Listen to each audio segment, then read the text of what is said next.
Bueno, bienvenidas y bienvenidos. Vamos a continuar con esta sesión y se va a enfocar, como quizá ustedes lo habrán visto ya ahí en la agenda, la contabilidad y los reportes financieros, los enlaces público-privados.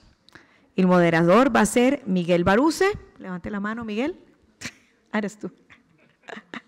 Él es especialista en gestión financiera de la oficina del BID en Costa Rica. ¿Sos de qué país? Uruguay. De Uruguay. Uruguayo. Uruguayo. Muy bien, nos llevamos muy bien Costa Rica y Uruguay, hay mucha similitud, ¿verdad? Contaremos también con la participación como panelista de John Stanford. Levante la mano. John Stanford, who is John? You're John? Sí. John Stanford, él es el director técnico del Consejo de Normas Internacionales de Contabilidad del Sector Público, IPSASB. And you come from? From Inglaterra, England. Okay. Now in Canada. So you live in Canada, okay. So that's not as far as England, right? Bienvenido. ¿Primera vez en Costa Rica? First time? Oh, okay. So you will stay the weekend and enjoy? You should. Okay, great. That's great. Because it's good to stay here. Okay, Heriberto Enrique Vilelado. ¿Dónde estamos? ¿Acá? De Brasil. De Sao Paulo, ¿no era? De Brasilia. De Brasilia, sí. Pero naciste en Río, tú me contaste el otro día que estuvimos conversando. Él es el contador general de Brasil. Imagínense la responsabilidad. Así que vayan preparando sus preguntitas, ¿no? Amaro Gómez. Sí, buenas tardes. Amaro, por allá. Sí. ¿De dónde eres? Brasil. Ah, ok. Por eso el Gómez es con S, nosotros lo escribimos con Z. Exacto. Sí. Él es miembro de la Junta Directiva del Consejo de Normas Internacionales de Contabilidad y también el otro panelista es Jorge Gil. Sí, por acá. Hola, Jorge. ¿Cómo estás? ¿Eres de? Argentina. De Argentina, tenemos muchos argentinos. Todo el Cono Sur, más o menos. Vicepresidente del Grupo Latinoamericano de Emisores de Normas de Información Financiera. Un aplauso para los panelistas que son de bastante peso, ¿ah? Bueno, en el 2004 les cuento que se pusieron en práctica las normas internacionales de contabilidad de lo que es el sector público, con el objetivo de que se mejorara la calidad con los informes financieros presentados por las entidades del sector público. Esto permitiría entonces evaluar mejor las decisiones sobre la asignación de recursos adoptadas por los gobiernos y así mejorar el tema que tenemos acá, la transparencia y la rendición de cuentas. Bueno, ya han pasado 25 años desde entonces y ahora hay 40 normas emitidas por el Consejo de Normas Internacionales de Contabilidad del Sector Público. Se las saben todas, ¿verdad? ¿Ustedes? Sí, todas las normas. IPSASB, que ahora cuenta con un nuevo plan estratégico para el periodo 2019-2023. Así que este panel, precisamente, va a discutir ese nuevo plan estratégico y los vínculos con el trabajo entre la IPSASB y ASB y las implicaciones para la profesión en la región. Así que los dejo con Miguel. Buenas tardes. Bueno, buenas tardes. Podríamos tener casi que una reunión, aquí es muy íntimo este panel. Ayer Fidel Jaramillo, el representante del BID aquí en Costa Rica, daba unos números bastante llamativos. 2 minutos 30 o 2:35 el tiempo de atención a un panel y algo así como 160 veces en la cantidad de veces que tomábamos el celular en un evento. Entonces, a mí me gustaría tener el dato de cuánto hay que comer para prestarle atención a un panel, para arrancar con atencionada, ¿verdad? Así que bueno, espero que hayan disfrutado mucho del almuerzo, a los que tuvieron la oportunidad anoche de ir a la cena que hayan disfrutado del evento de anoche y en general que estén disfrutando de Costa Rica, que es mi casa hace 2 años, estoy aquí en el Banco Interamericano de Desarrollo como especialista financiero y además de la gestión de la cartera de proyectos que tenemos en el banco, tengo el privilegio, el gusto de trabajar con con la Dirección General de Contabilidad, que aquí tenemos a su director, don Ronald Fernández, también con la Contraloría General de la República en temas estratégicos para el país, así que para mí es un privilegio, un honor poder estar apoyando al país en estos temas. Bueno, como adelantó Glenda, hoy tenemos unas 40 normas emitidas por el Consejo de Normas Internacionales de Contabilidad del Sector Público. Estas normas siempre han perseguido mejorar la calidad de la información financiera que emite el sector público, básicamente con el objetivo de mejorar la transparencia y mejorar la rendición de cuentas a la ciudadanía, que son al final nuestros destinatarios de todo el trabajo que nosotros hacemos, ¿verdad? Los ciudadanos, los dueños de los recursos. Hoy el Consejo cuenta con un nuevo plan estratégico para 2019-2023 y en esta sesión un poco vamos a conversar sobre este plan estratégico y su vinculación con el trabajo que realiza el Consejo de Normas Internacionales de Contabilidad y las implicaciones para la profesión. Entonces, para ello no podríamos estar en mejores manos que los panelistas que me acompañan hoy. Voy a hacer un esfuerzo por resumir la vastísima experiencia que tienen cada uno de ellos, así que puedo omitir algún dato, pero estamos en muy buenas manos para este panel. Comienzo por John Stanford, quien es el director técnico del Consejo de Normas Internacionales de Contabilidad del Sector Público desde 2016, y antes de ser director fue director adjunto desde el 2008 y miembro del Consejo desde 2005. Actualmente es responsable de la planificación y la entrega del programa de trabajo del Consejo, así que súper alineado con el tema. Heriberto Vilela do Nascimento, como adelantó también Glenda, es el contador general del Gobierno Central de Brasil y miembro del Grupo de Convergencia sobre Normas Internacionales de Contabilidad del Sector Público del Consejo Federal de Contabilidad. Antes de ser nombrado contador general, fue el contador a cargo del Ministerio de Finanzas de Brasil y coordinador del Grupo Técnico de Normalización de los Procedimientos Contables de la Federación Brasileña. Tenemos también a Amaro Gómez, que es miembro de la Junta de Normas Internacionales de Contabilidad desde 2009. Es responsable de acompañar la adopción y la implementación de las NIF en América Latina. Participa activamente en las discusiones con autoridades gubernamentales, la profesión contable, los auditores, la academia. Él conceptualizó la formación del Grupo Latinoamericano de Emisores de Normas de Información Financiera, el GLENIF, y trabajó activamente para el pleno funcionamiento del grupo desde su creación en 2011. Contamos con la presencia de Jorge Gil, que es el vicepresidente del Grupo Latinoamericano de Emisores de Normas de Información Financiera, GLENIF, donde supervisa los aspectos técnicos de análisis y respuesta de todos los documentos emitidos por el Consejo. Además es director del Consejo Elaborador de Normas de Contabilidad y Auditoría, CENCIA, de la Junta de Gobierno de Federación Argentina de Consejos Profesionales de Ciencias Económicas, donde coordina el proceso de elaboración de las normas de contabilidad y auditoría. También se desempeña como consultor y capacitador para diferentes organizaciones en América Latina y diversos aspectos relacionados con las normas. A continuación, los panelistas nos compartirán sus exposiciones. Posteriormente vamos a tener una discusión en la mesa. Vamos a hacer un pequeño intercambio y luego vamos a abrir el micrófono para preguntas.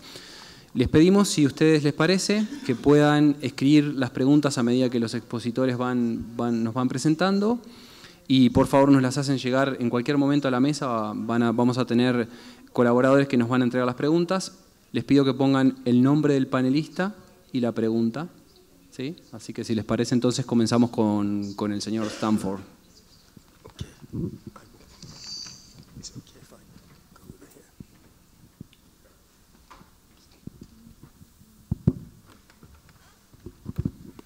Okay. Buenas tardes a todos. Es excelente estar en Costa Rica. Me disculpo por hablar en inglés. Okay. Muchas gracias. Okay. Voy a hablar brevemente sobre nuestro plan estratégico del 2019 al 2023 y es algo que emitimos al inicio de febrero. Así que voy a hablar un poco sobre los objetivos estratégicos que no han cambiado mucho con respecto al anterior.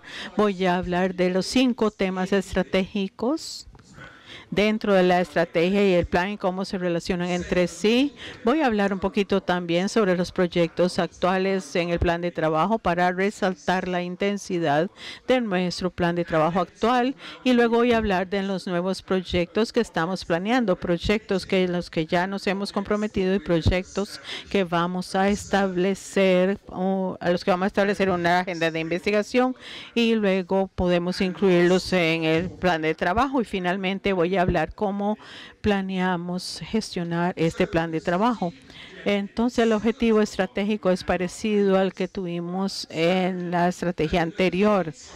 Y las actividades básicamente están dentro de la gestión financiera, finanzas públicas, tienen que ver con rendición de cuentas y transparencia, que realmente ha estado en el centro de las discusiones de crecer en los últimos 2 días. Creo que si ustedes retroceden 10 años, había una tendencia y la compartimos para considerar la información financiera del sector público como algo que estaba en la periferia, algo que realmente tenía que hacerse casi como un trabajo anual en vez de algo que realmente agregaba valor para la prestación de servicios.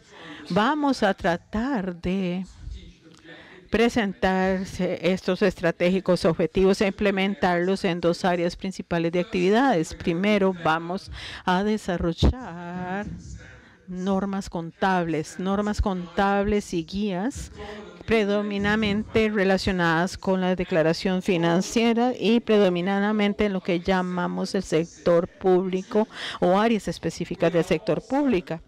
También con la ayuda de los socios aliados vamos a crear conciencia de el IPSAS y el beneficio más amplio sobre toda la información financiera y sus reportes. En la sesión vamos a ver también un enfoque integral para el balance de situación promovido por el IFM, que es un trabajo muy interesante que tiene la contabilidad y la contabilidad estadística muy parecido al contexto de la gestión financiera de riesgos financieros. Uno de estos, ¿cuáles son estos 5 temas estratégicos? Bueno, son los temas A y B, tienen que ver con el desarrollo de normas contables. El tema A es desarrollar las normas en lo que llamamos áreas específicas del sector privado. Estas son áreas donde nuestras contrapartes de la SNIFs o hay temas en el sector privado que requieren que usemos un nuevo enfoque. El segundo tema es mantener la alineación con el conjunto de normas que se derivan de las NIFs, las desarrolladas por el IASB, por Amaro y sus colegas. Y eso sigue siendo una estrategia muy significativa y es una en la que está siendo bien acogida por muchos estados. Por ejemplo, si vamos a Australia y Nueva Zelanda, siempre están enfatizando la importancia de mantener actualizadas las normas con las actuales con las de la IASB. Además, debemos dar guías sobre los temas de reporte que están fuera de los estados financieros. ¿Por qué es importante esto en el sector privado? Bueno, es importante por razones como la sostenibilidad fiscal y también porque realmente no podemos tener un panorama completo del desempeño del sector público sin ver la prestación de servicios y el alcance en que los objetivos de los servicios públicos cumplen con los objetivos y resultados, y todo lo tiene que ver con el desempeño de los servicios.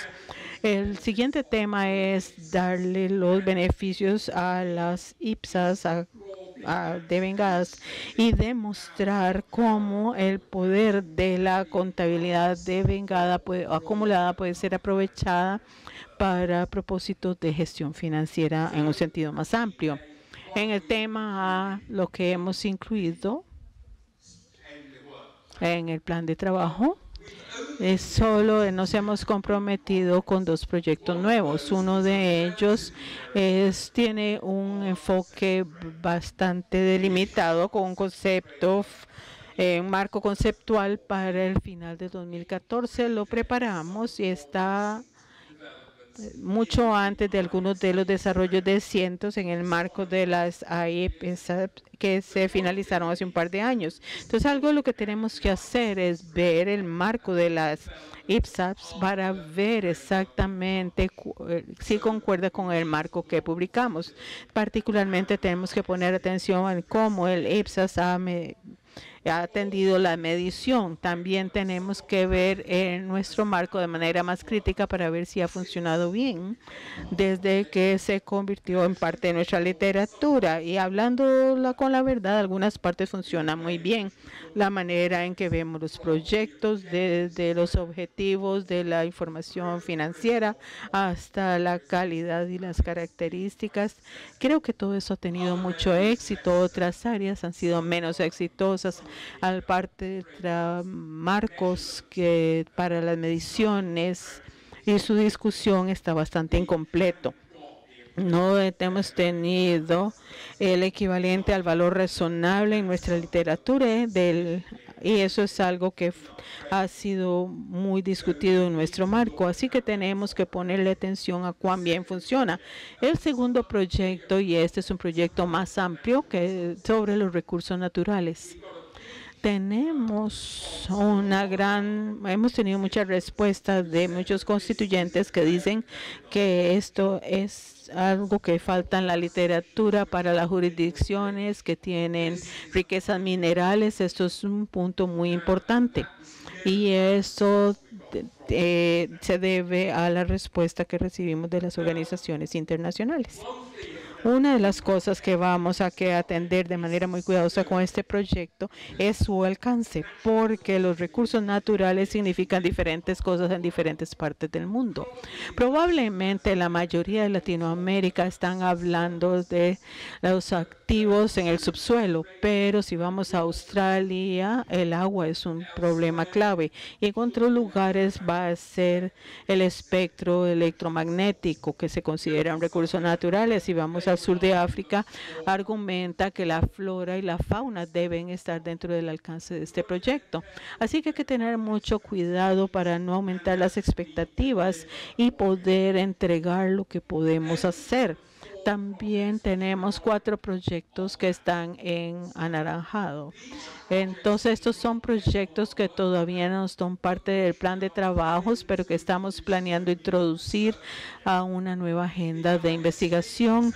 El IASB tiene una lista de espera de investigación. He hecho investigación donde esperamos aprender de lo que trabajo que ellos están haciendo. Y vamos a iniciar grupos de investigación que se van a encargar de estos proyectos y luego vamos a ver si es apropiado incluirlos en el plan de trabajo o no. Brevemente, reportes diferenciados, si se deben producir algo parecido a las NIFs para las pymes.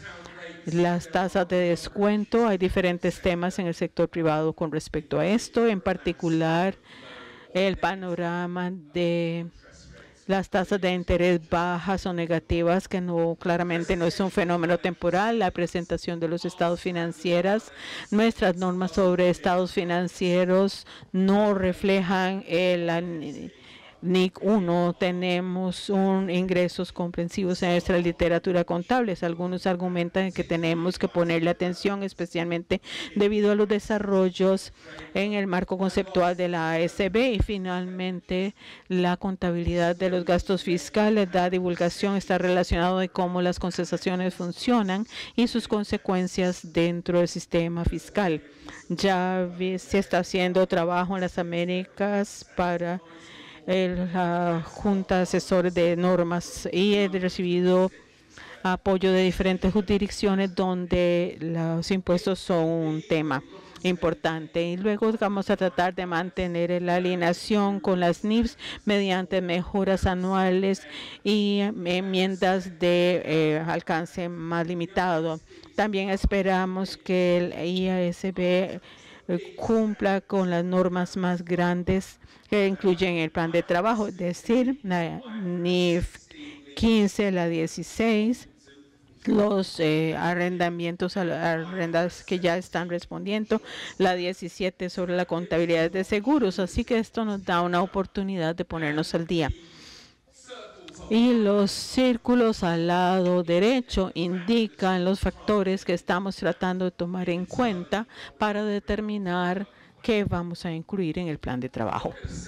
No voy a decir mucho sobre esta diapositiva tan congestionada, simplemente para mostrar lo que ya tenemos incluido en el plan de trabajo y parcialmente explica por qué nos hemos sido conservados en la introducción de nuevos temas, porque sentimos que realmente necesitamos desarrollar aún más y concluir varios de estos proyectos grandes que son los que están en anaranjado antes de poder lanzarnos en nuevas búsquedas. Y este es un ejemplo donde tenemos un proyecto muy grande y difícil en las mediciones del sector público, uno sobre ingresos que está tratando de operar las obligaciones, el enfoque de obligación de desempeño en la NIF 15 que amplía las transacciones en el sector público donde el beneficiario final es un tercero. La probabilidad es de que vamos a llevar estos nuevos proyectos para finales del 2019 o más realistamente en el 2020. Esta diapositiva, que está bastante congestionada, nos indica el rango de actores, de organizaciones de los que dependemos. Necesitamos asociarnos con ellos para poder promover la documentación y su implementación y trata de indicar las actividades y las organizaciones de las que dependemos y incluye organizaciones internacionales que son parte de la organización de este evento. También incluye organizaciones de contadores profesionales y también los auditores, consultores y gobiernos. Así que promover esta implementación de estos documentos no es algo que podemos hacer solos. Aún así, los datos con los que contamos sugieren que en un periodo de 5 años, al final del 2023, va a haber un gran aumento en la cantidad de jurisdicciones que han adoptado la contabilidad de devengo y específicamente las IPSAS. Así que predecimos que el número de jurisdicciones van a adoptar este sistema contable y va a aumentar de entre un 25 y un 65%. Y la mayoría de ellos van a depender de las IPSAS. Y eso refleja el hecho de que estas son jurisdicciones que recientemente se han comprometido a adoptar e implementar las IPSAS. Y finalmente, para hablar de los beneficios de la acumulación y los diferentes aspectos de la actividad gubernamental, la política y presupuestos, contabilidad estadística, donde continuamos tratar de utilizar, ver las diferencias entre las bases de los diferentes del IPSAS en su acumulación contable. Vemos que son complementarias en vez de que se oponen entre sí. Y créanme que la última sesión del día hoy, ya cuando Alexander y del Fondo Monetario Internacional va a hablar sobre este tema, va a ser muy interesante. Y nuevamente, como nosotros dependemos de otras organizaciones para promover la adopción e implementación de las IPSAS, cuando lo que tiene que ver cuando demostrar los beneficios de la acumulación, dependemos de una variedad de organizaciones y partes interesadas. Hemos identificado estas en esta diapositiva, la legislatura, los mercados, y también a veces tenemos problemas para crear los vínculos con los mercados y demostrar los beneficios de tener una contabilidad de acumulación sólida. Los analistas y los inversionistas que se continúan relacionando con los usos y la sociedad civil e identificar los diferentes usuarios, y para poder conseguir su opinión ha sido mucho más difícil que de lo que ha sido el caso de la IASB. Entonces, en este escenario definitivamente tenemos que mejorarlo. Y finalmente, como dije, dependemos muchísimo de las organizaciones internacionales y regionales. Esto es suficiente por el momento. Después de resaltar las áreas clave de enfoque, vamos a seguir subrayando, enfatizando. Voy a detenerme. Es importante que la literatura es reconocida a nivel internacional. Es importante de tener un proceso de diligencia debida riguroso, y tenemos una junta de supervisión que asegura de que sigamos este proceso riguroso de la manera en que desarrollamos nuevos pronunciamientos. Al mismo tiempo, siempre hay una atención, no solo para nosotros, sino para otros emisores de normas, de que tenemos que asegurarnos que sean de alta calidad y de adecuadas en el tiempo, oportunas. Así que en este momento voy a darle la palabra nuevamente al moderador. Muchas gracias. Muchas gracias, John. Todo un desafío poder mostrar los beneficios de la base de Vengo, ¿verdad? O sea, muchas veces para nosotros que estamos en este mundo es fácil, pero para el ciudadano común o para los tomadores de decisiones, mostrar los beneficios es todo un desafío en sí mismo. Muy bien, entonces continuamos ahora con Heriberto. Buenas tardes. Como he intentado en otros paneles, yo voy a intentar hablar en español, pero malo, discúlpeme. Muchas gracias por este panel, es muy interesante el tema. En el Brasil, nosotros tenemos muchos beneficios de la adopción de las normas internacionales, que yo voy a hablar algunos. En términos de interfase entre normas de IFRS y IPSAS, NIC-CP, inicialmente nosotros tenemos muchas normas que son correlatas, ¿sí? Prácticamente las mismas. En el Brasil nosotros tenemos el Comité de Pronunciamiento Contable, y como contador público nosotros utilizamos mucho, hasta poco tiempo, los pronunciamientos que son básicamente de IFRS. Pero el IPSAS-B tiene hecho muchas normas muy importantes que son típicas del sector público. Y para el Brasil es muy importante algunas de esas normas, que por ejemplo la NIC-CP 23, que es de receita de transacciones sin contraprestación. Esta norma es muy importante para nosotros. Nosotros tenemos un flujo de receitas de tajas muy grande, el carga tributária en el Brasil es muy grande, y nosotros tenemos un volumen de crédito tributario muy grande. El crédito tributario en el Brasil es de un trillón de dólares,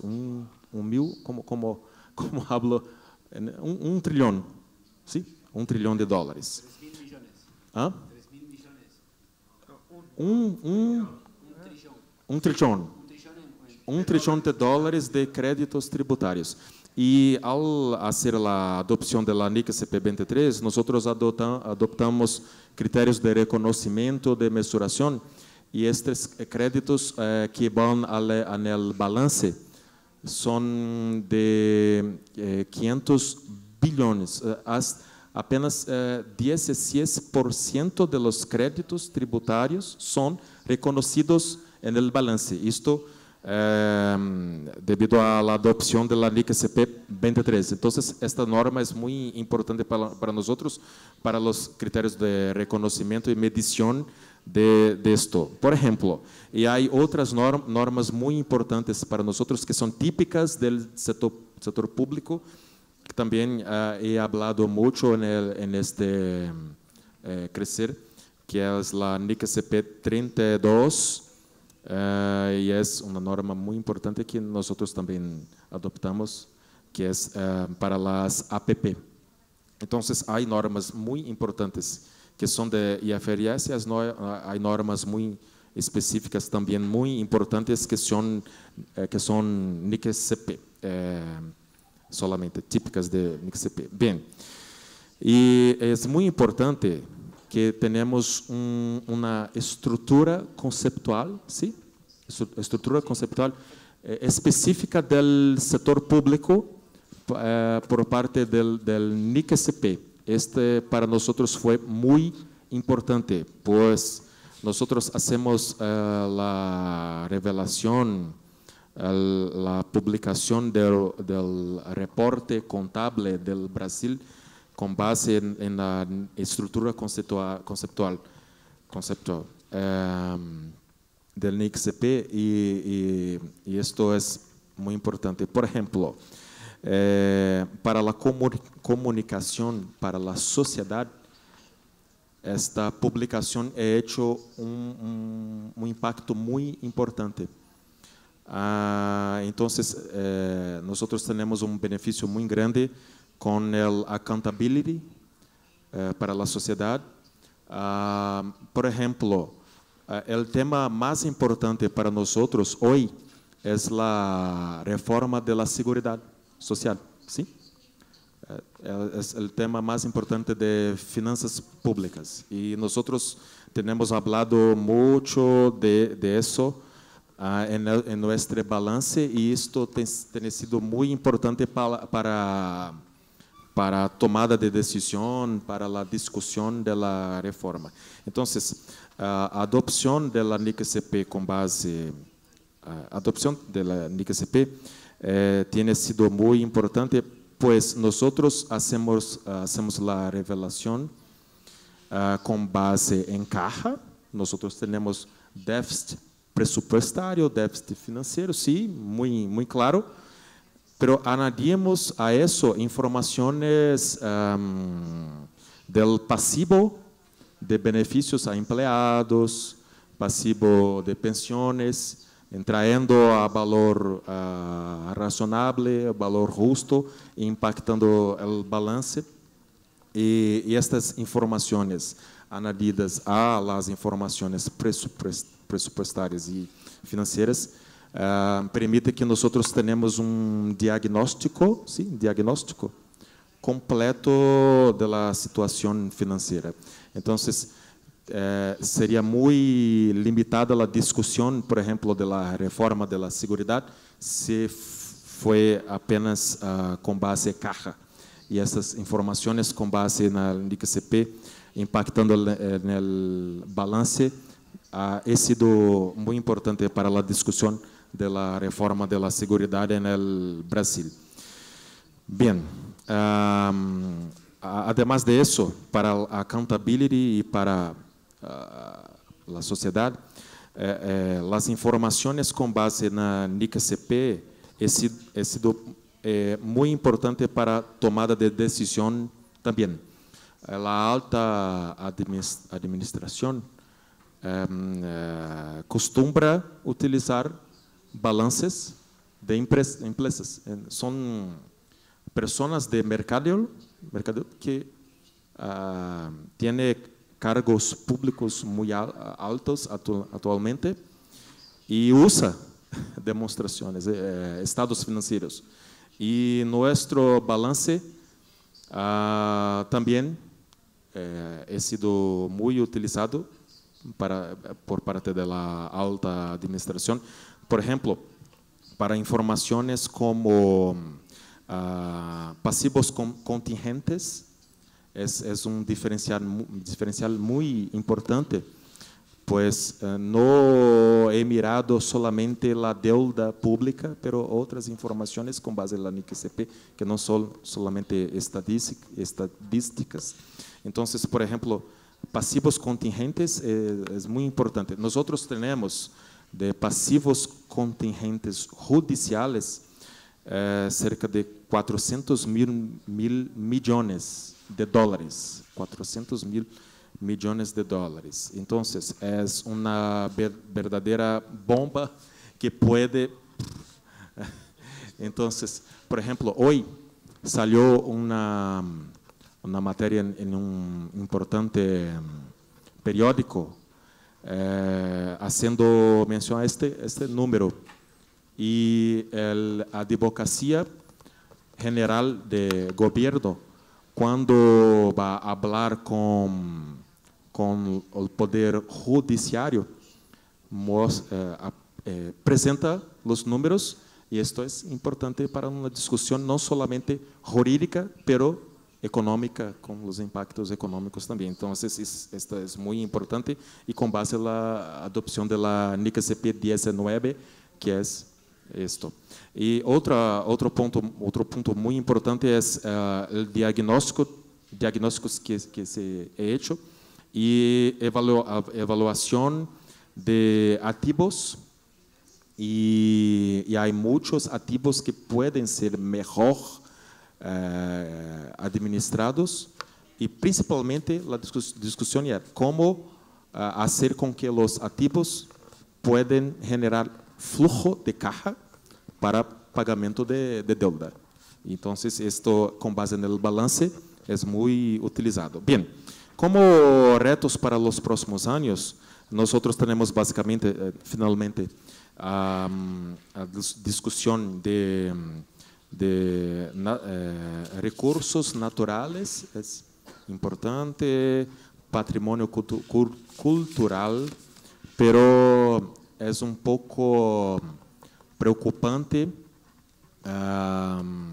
no tenemos aún una estabilización de las NIC-CP, pues cuando presento el balance y hay muchos cambios de políticas contables, la alta administración me pregunta, sí, mas ¿cómo puede hacer tantos cambios de políticas? Entonces es importante que nosotros tenemos una estabilización para que podamos hacer una serie histórica y en fin, no tenemos muchos cambios de políticas.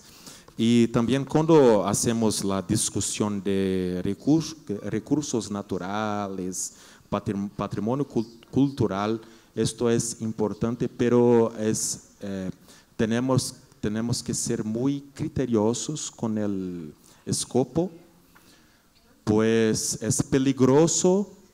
En Brasil, por ejemplo, nosotros tenemos muchos recursos naturales, pero es peligroso la evaluación, el impacto en el balance, si no puedo ainda presentar los beneficios económicos de manera clara. Entonces hay que ser muy criterioso con reconocimiento de estos puntos. ¿Sí? Básicamente yo creo que hay una discusión muy importante que son las pensiones también, que no son solamente de beneficios a empleados, pero pensiones generales, que no hay aún normas internacionales sobre esto, y esto es importante para nosotros. Sí. Muchas gracias, Heriberto. Gracias. Bueno, los números son bastante choqueantes, ¿no? Todo un desafío en Brasil. Bueno, continuamos ahora con la presentación de Jorge Gil. Como quieran. ¿Está bien? Como se cambiaron el orden ustedes, dije, bueno. Amaro nos ubicó donde él quiso, o sea, está bien. Bueno, buenas tardes a todos y muchas gracias por estar después de una comida escuchándonos a nosotros. Es todo un desafío para ustedes y un desafío para nosotros el poder por lo menos hacerlos atender un poquito nuestras ideas. Gracias por la invitación a los organizadores y quería aprovechar la oportunidad para dar un agradecimiento especial a Amaro, que se está retirando como consejero del IASBI y que ha apoyado en todo su trabajo durante muchos años a la función y el trabajo que hemos hecho los organismos profesionales en América Latina para ir hacia normas de alta calidad y también uniformes. Así que muchas gracias, Amaro, por todo el esfuerzo. Cuando los organizadores nos pidieron armar este panel, la idea básica era que pudiéramos dar algunos, en este caso estoy en ese grupo, la visión desde el sector privado de lo que podría ser el plan del ISASB en relación con lo que recién vimos en las diapositivas a partir del año 2019 en adelante. Lo hicimos, o lo hice yo en particular, con la visión de que durante muchos años estuvimos aplicando y generando adopciones en distintos países de América Latina de las SNIF, o sea, del sector privado, y también hemos participado activamente en distintos proyectos y programas de implementación de esas NIF en concreto y en la práctica. Entonces, en base a esa experiencia, podemos hacer algunos comentarios sobre el plan del ISASB, y previo a eso voy a tomar un minuto para explicar cómo es la situación de la profesión contable y de las normas del sector público en el marco de Argentina, que es mi país. La profesión contable en Argentina está liderada por la Federación de Consejos Profesionales de Ciencias Económicas, que tiene a su vez 24 miembros, que son todos los consejos profesionales, y dentro de las funciones que tiene esta federación está la de emitir las normas de contabilidad y las normas de auditoría en forma genérica. Eso, nuestra comprensión desde el punto de vista contable, desde el punto de vista de la profesión, era que involucraba de alguna manera las normas de contabilidad y de auditoría del sector público, pero luego de algunas conversaciones con representantes del gobierno y debido a la existencia de algunas leyes, eso no se pudo cumplir exactamente porque los emisores de normas de contabilidad para el sector público en Argentina tienen o están claramente definidos por distintas leyes. Y esas leyes pueden llegar a involucrar tantos emisores como provincias o gobiernos nacionales o municipales puedan existir, lo cual implica para Argentina todo un desafío ponerse de acuerdo en materia de normas de contabilidad del sector público, hasta el punto tal que si uno compara lo que se han hecho en otros países de América Latina con lo que hemos hecho en Argentina, Argentina está entre los más retrasados en los procesos de adopción de las NIC-SP y mucho más también de procesos de implementación. Por otro lado, hay un organismo, que es el del cual yo ahora soy vicepresidente, representando a la Federación de Argentina, que se llama GLENIF, que ha trabajado muy relacionado con el IASB y que tiene como objetivo dos elementos básicos: dar la opinión de América Latina sobre los borradores de normas que el IASB propone, y el segundo elemento es ayudar en la adopción y en la implementación de las NIF. ¿Por qué menciono esto? Porque al final de mi exposición voy a comentar algún tema que me parece que en el plan que ha sido presentado recién, por lo menos está ausente o no se ha comentado, y por allí vale la pena explorarlo o analizarlo. Lo primero que nos tendríamos que poner de acuerdo cuando pensamos en ver si este plan, desde el punto de vista de la profesión contable privada, puede llegar a tener algún tipo de mejora o comentario sobre el mismo, es cuáles son los objetivos de la emisión de normas internacionales del sector público, como también de normas internacionales del sector privado. Desde mi punto de vista, y lo hemos dicho en muchos lugares, creemos que lo fundamental es lograr tener normas de alta calidad, pero que sean usados en forma regular y en forma uniforme en todos los países, en particular de América Latina. En esa línea hemos trabajado en el marco del GLENIF para que las NIF sean adoptadas en todos los países, sin excepciones.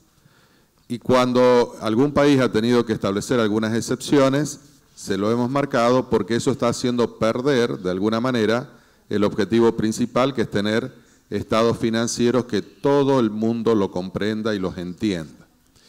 Y creo que ese también es el objetivo del ISASB, o sea, lograr que las normas internacionales de contabilidad del sector público sean adoptadas sin excepciones en el marco de los diferentes gobiernos de los distintos países del mundo, en particular de América Latina. Si eso es así, ahí empezamos a ver un primer problema que encontramos en América Latina, y que es nuestra tendencia a pensar que la situación que ocurre en nuestro país es diferente que lo que ocurre en otros países, y por eso tenemos que hacer o generar una norma distinta que la que nos están proponiendo.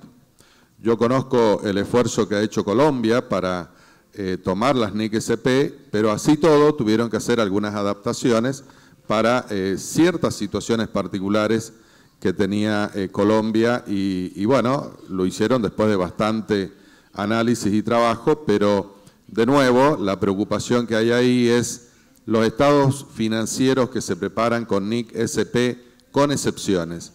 ¿Ayudan a la observación de todos los usuarios que recién nos presentaron o genera a veces esas excepciones mucho trabajo porque hay que ver el impacto que provocan esas excepciones?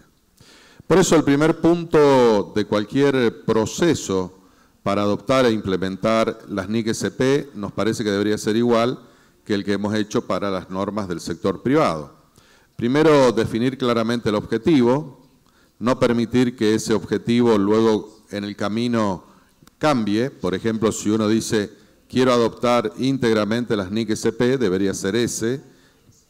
El camino es el objetivo, eso a donde llevemos, porque en el medio vamos a tener una gran cantidad de observadores y de críticos que nos van a decir, bueno, no, tratemos de hacer algo diferente, o yo estoy acostumbrado a trabajar de esta otra manera, etc. Entonces, primer punto que nos parece de transferencia a lo que hemos vivido en el sector privado y el sector público es definir claramente el objetivo en materia de adopción, adaptación, orientación, o lo que se tome como parte de las NIC-SP. Y esto lo tiene que definir, nos parece a nosotros, la máxima autoridad posible que tengamos en cada país. O sea, no parece posible que esto lo lleve adelante tal vez un organismo del Estado, sino que tiene que estar tomado, un organismo particular del Estado, sino que tiene que estar tomado como una decisión estratégica del gobierno nacional en cada uno de los países donde se esté planteando. Y en este sentido los invito a recordar que el párrafo 28 de la NIC-SP 1 es similar a lo que nosotros tenemos en la NIC número 1 respecto de que cuando uno dice que un estado financiero está de acuerdo con las NIC-SP, tiene que estar totalmente de acuerdo y no con algunas excepciones.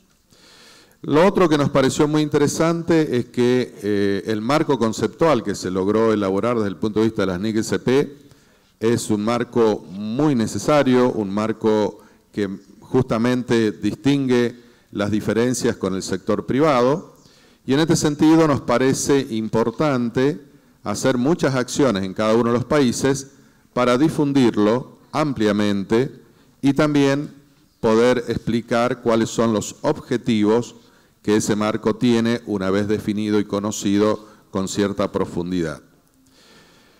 El otro punto que nos preocupa es la situación de lo que sería la base de caja, existiendo una NIC-SP que habla de base de caja, y lo que es el objetivo de este plan, que claramente se potencia cuando habla que toda la contabilidad del sector público debe llevarse en base de vengada o base de acumulación o accrual.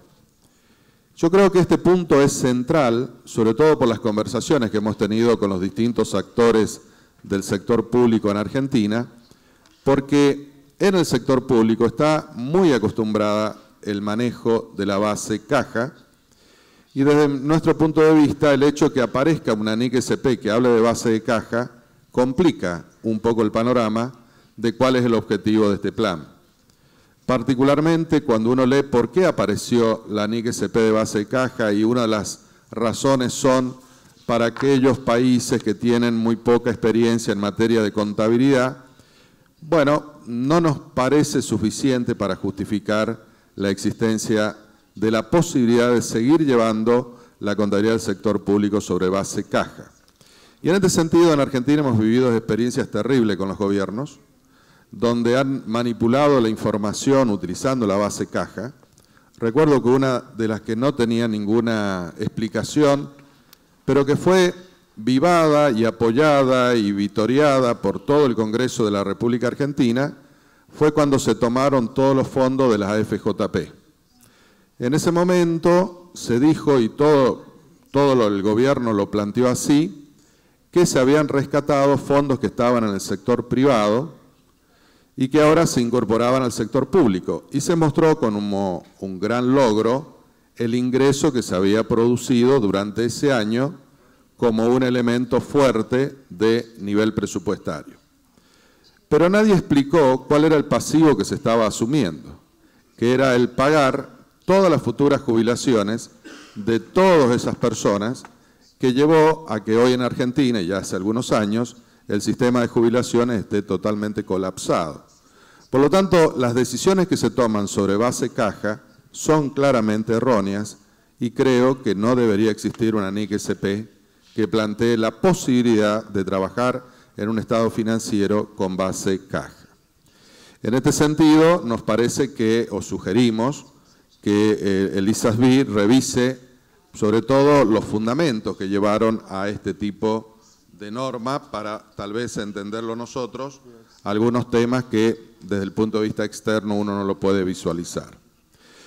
El otro punto que remarcamos, creo que hay que poner mucho énfasis en la base de acumulación o devengo, difundirlo, educarlo, capacitar a la gente para que entienda, porque no nos olvidemos que si bien todos somos contadores, venimos en el sector público muy acostumbrados a manejar la base caja, entonces de golpe aparece un grupo de normas que se basa en las NIF y eso genera algún escozor cuando uno lo ve y empiezan algunos argumentos un poco tal vez tomados de ese desconocimiento.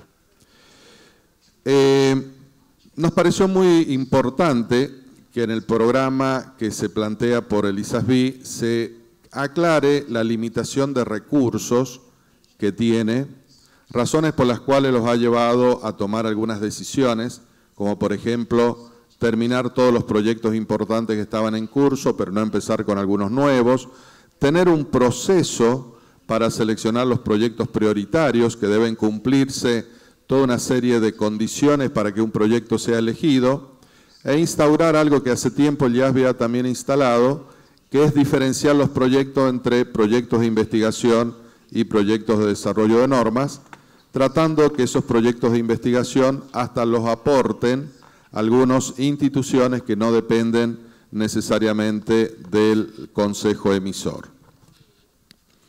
Y en materia de implementación, ahí nos parece que, si bien vimos recién una muy buena tabla de lo que debería ser un plan de implementación, creo que sería bueno que en el proyecto, en el plan, se baje un poco más los distintos tipos de acciones necesarias para un plan de implementación. Por la experiencia que tenemos en el sector privado, si no se conocen los componentes necesarios de un plan de implementación, generalmente esos planes terminan teniendo problemas importantes. Entonces, a modo de ejemplo, nosotros destacamos que ningún plan podría dejar de tener claramente una aprobación al máximo nivel posible de gobierno, definición de las distintas etapas, actores involucrados y obligaciones de cada uno de ellos, fuerte difusión, capacitación de los distintos sectores que van a trabajar en el tema, disponibilidad de todo el material de guías y todo lo demás que elabora el ISASB en un lugar que sea gratuito. Un tema importante, la formación de los profesores universitarios. Yo creo que todos los países de América Latina tenemos más o menos el mismo problema, y es que dentro de los programas universitarios la contabilidad del sector público es bastante acotada, o sea, tiene muy pocas horas disponibles y por lo tanto es bastante difícil encontrar profesores que estén al día con las NIC-SP o que estén al día con todo lo que sea novedad.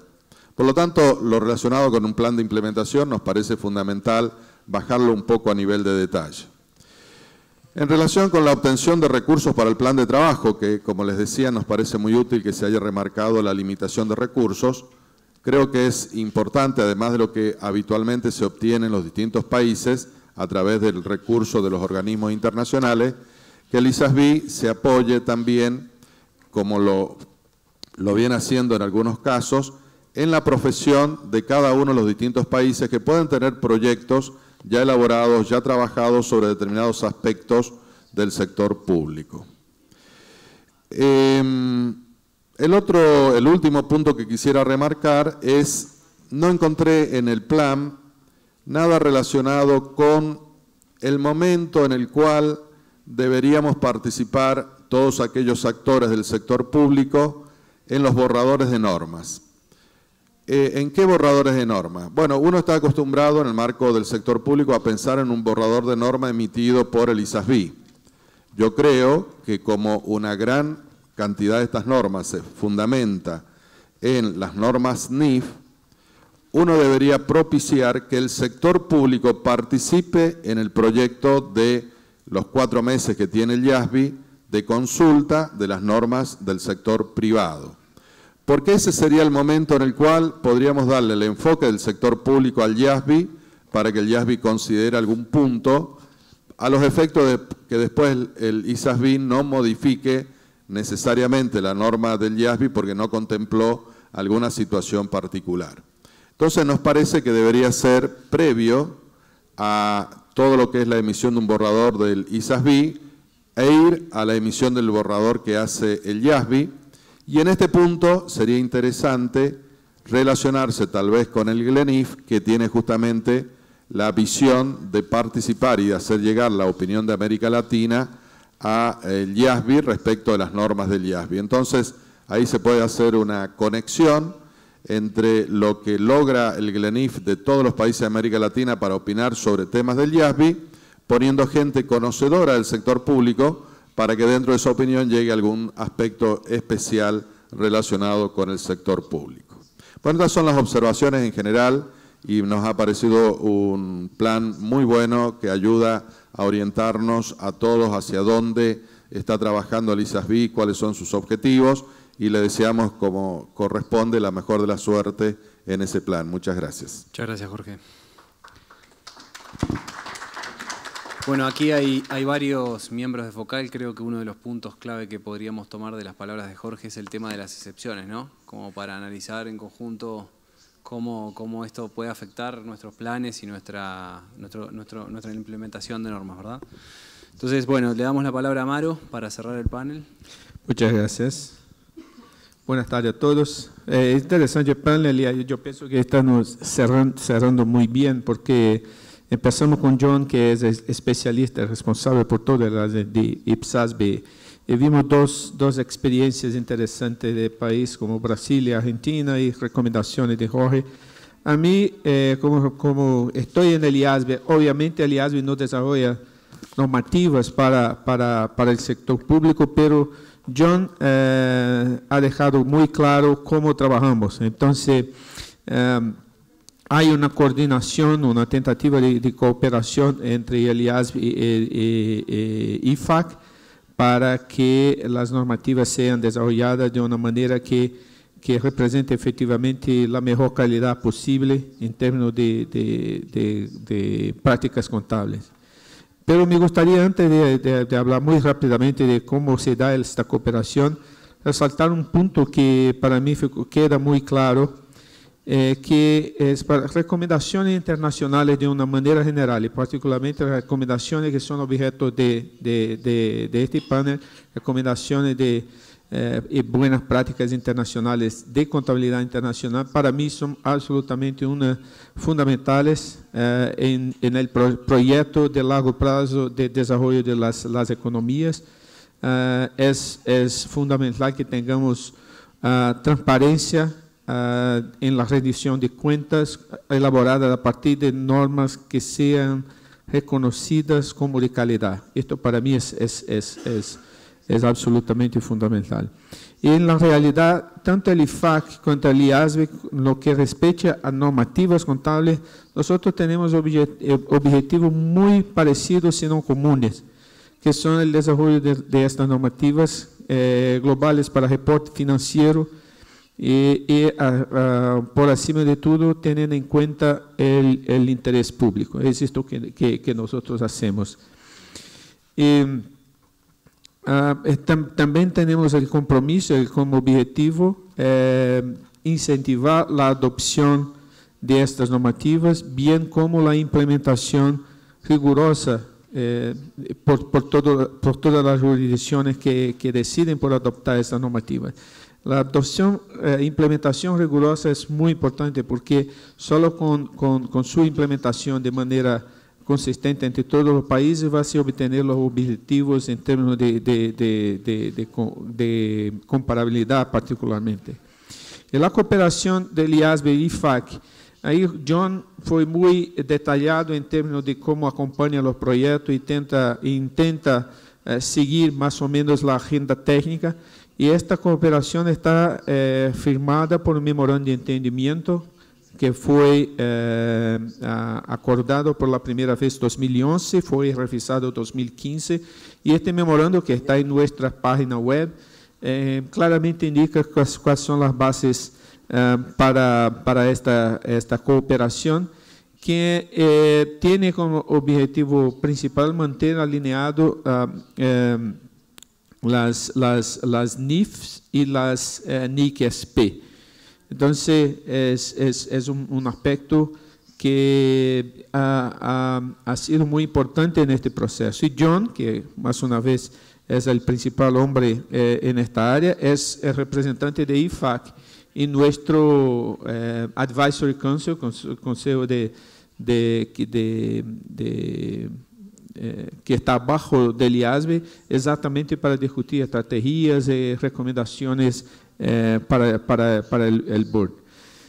Tenemos algún proyecto que claramente pueden tener algún efecto futuro en la agenda de trabajo del IFAC, como industria extractiva, por ejemplo, que empezamos ahora una investigación de industria extractiva y los aprimoramientos anuales que hacemos. Y acima de todo, los dos organismos también tienen como bases para el desarrollo de esta normativa independencia técnica.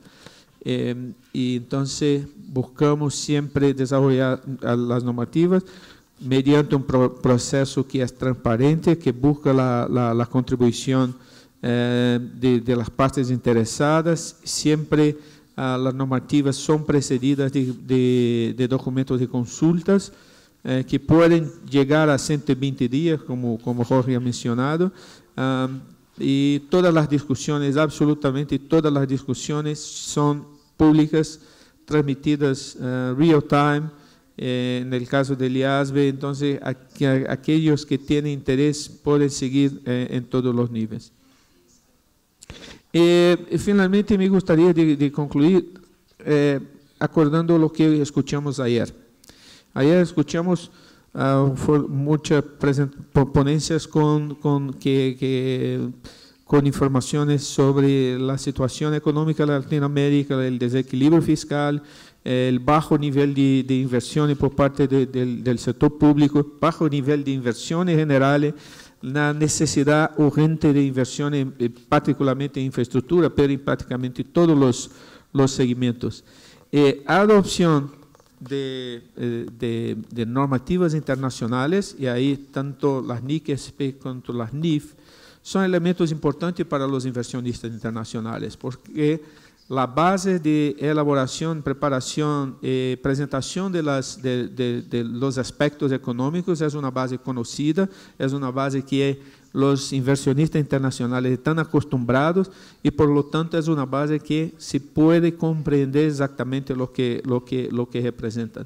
Entonces, para nuestra región es un beneficio que no es solamente por la cuestión de los contadores, un lenguaje común, todos los aspectos asociados a reducción de costos en general, pero lo más importante no es, para mí es viabilizar la atracción de inversionistas para proyectos, principalmente proyectos de largo plazo, en aspectos, en segmentos y sectores que nosotros necesitamos mucho. Me gustó mucho todo que, por ejemplo, si consideramos lo que hablamos ayer sobre PPPs, las PPPs naturalmente la calidad de la información es fundamental. Y con esto agradezco una vez más, estoy a disposición. Muchas gracias, Amaro. Bueno, de las últimas dos presentaciones, gracias. De las últimas dos presentaciones, algo que recojo también es la necesidad de tener un lenguaje común y el denominador común de que tenemos pocas horas de formación en las carreras profesionales. Por lo tanto, creo que algo a lo que deberíamos apuntar como comunidad de conocimiento es a profesionalizar el tema de NIC-SP en las normas, ¿verdad? O sea, creo que nos falta un poco profundizar en eso. Bueno, si hay alguna pregunta, nosotros teníamos aquí una discusión, pero preferiría dar el espacio a que nos hagan preguntas de la audiencia. Si tienen... ¿Sí? Ok. Entonces vamos a darle prioridad a estas y vamos a llegar hasta donde más o menos podamos. Aquí tengo una pregunta y no está dirigida a nadie, así que siéntanse libre de cualquiera de ustedes de contestarla. La pregunta es, ¿registrar las APP en base a devengo aumenta los niveles de deuda del país? ¿Cuál es su opinión?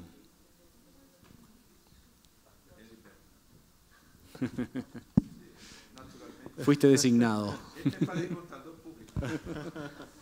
Sí, por supuesto es muy probable, ¿sí? Hoy tenemos un proyecto de APP que estamos haciendo una discusión en el gobierno central de Brasil. Los entes subnacionales tienen muchas APPs, pero gobierno central no hay mucha, pero estamos empezando ahora y esta es una discusión muy interesante, pues yo dice que sí, hay pasivos financieros, hay pasivos, otros pasivos que no financieros, y esto generó un impacto fiscal en la ley de responsabilidad fiscal, porque hay deuda, hay operación de crédito, entonces hay impacto, sí. Entonces, esto lo voy a relacionar con la segunda pregunta que me hacen, no te la vamos a poner a ti, pero está muy relacionado. Y a ver, ¿cómo entonces convencemos o cómo hacemos más amigable para los políticos y la ciudadanía de que la adopción de las NIC-SP es beneficiosa? Bueno, porque si le vamos a decir que le aumentamos la deuda así un día para el hoy otro. Por la mañana Andrés habló sobre eso, ¿sí? Que na verdad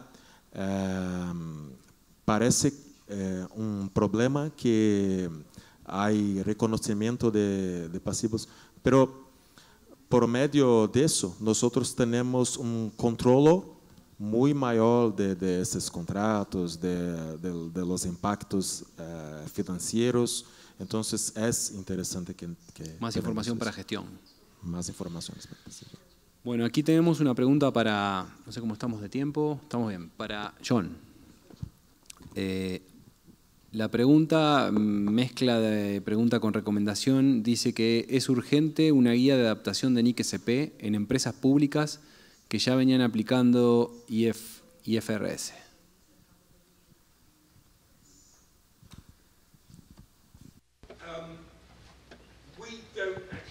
De hecho, no damos una indicación de quién debe utilizar nuestras normas. Lo que hacemos es dar una indicación sobre el tipo de entidades para las cuales estamos diseñando estas normas, y ellas son normas que no generan o entidades sin fines de lucro. Estas incluyen una declaración de que las entidades que generan las ganancias adopten las NIFs. Creemos que nosotros no somos reguladores. Aún así, nuestra expectativa es que las empresas propiedad del Estado puedan adoptar las NIFs en vez de las IPSAS. Tampoco creemos que la consolidación o los requerimientos de consolidación, los desafíos de consolidación, lo que tiene que ver con las empresas del Estado, reporten las NIFs y que el sector general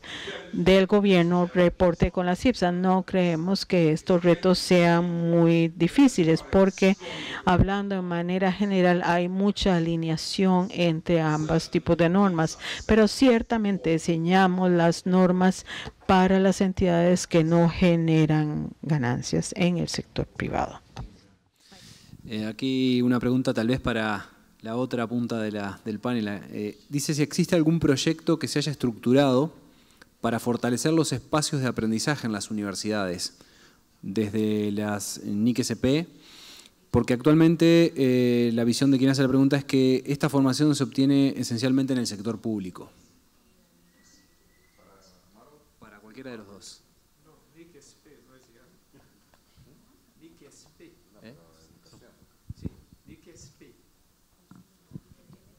O sea, la pregunta dice si existe algún proyecto que se haya estructurado para fortalecer espacios de aprendizaje en las universidades.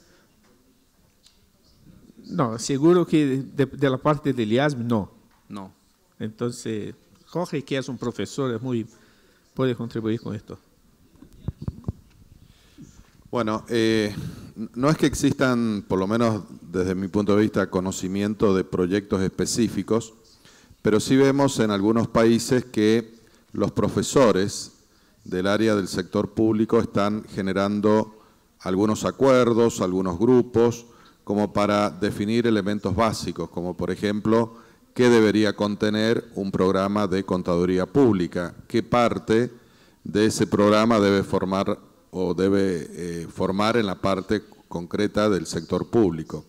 Para eso existen asociaciones, por ejemplo en Argentina hay asociaciones de contadores que enseñan la contaduría pública y que se van de alguna manera cambiando el enfoque que traían años anteriores, de un enfoque diferente a un enfoque apuntando a la contabilidad del sector público en base a estados financieros. Yo creo que esto va a ser una tendencia en poco tiempo y esa tendencia, supongo que en otros países ustedes podrán comentar las experiencias que tienen, va a ser general, o sea, realmente la necesidad de que haya una formación en la contabilidad del sector público para todos los contadores, donde gran parte de esos contadores actúan en el sector público, es algo indispensable. Así que creemos que eso va a existir prontamente. Ok, bueno, no... Yo puedo sí, solamente un poco. ¿Cómo las NIF y las NICCP son parecidas? Cuando un alumno tiene una buena base en la NIF, estos serán buenos contadores públicos también. Entonces, ese es un punto importante. El interfaz facilita también para eso.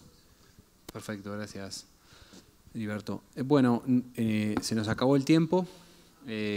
Lo que me están diciendo es que cualquier pregunta que haya quedado, que ustedes entiendan que quisieron preguntarle a los panelistas o que nos las enviaron aquí y no llegó, queda abierto la oportunidad de que las envíen por correo a los organizadores. Ustedes les llegó una invitación, siéntanse libres de enviarla a los organizadores y ellos se las van a reenviar a los panelistas para que les puedan contestar.